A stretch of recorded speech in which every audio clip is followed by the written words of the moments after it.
Jesus heals the paralytic. Mark chapter 2, verses 1 through 12.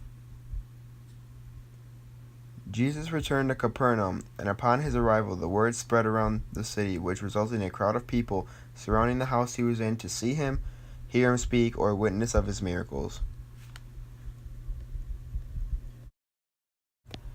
A paralyzed man, carried by 4 other men, approached the house to then realize there was no way of entrance due to the amount of people crowding in and around the house. So the men decided to climb a ladder fixated on the side of the house to cut a hole in the top of the roof so they could lower the paralytic in on a mat, so he could receive his awaiting miracle.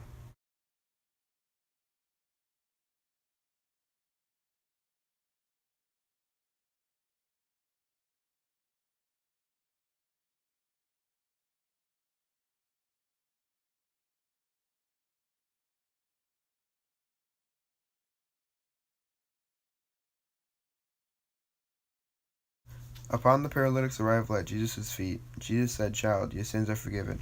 Some of the scribes within the crowd heard him say this and started questioning Jesus by saying, "Why does this man speak that way? He is blaspheming. Who but God alone can forgive sins?" Jesus then heard the scribes' discussions and answered back, "Why are you thinking such things in your hearts?" After he turned to the crowd and asked them, "Which is easier to say to the paralytic, 'Your sins are forgiven,' or to say, 'Rise, pick up your mat, and walk'?" After giving such a question to the crowd and received no response, he turned to the paralytic and stated, "I say to you, rise, pick up your mat, and go home." And thus this man did what Jesus said. He miraculously stood up on the mat in front of the crowd and began to walk, which astonished the crowd as they witnessed a miracle. They were glorified so much so that they went on to say, "We have never seen anything like this."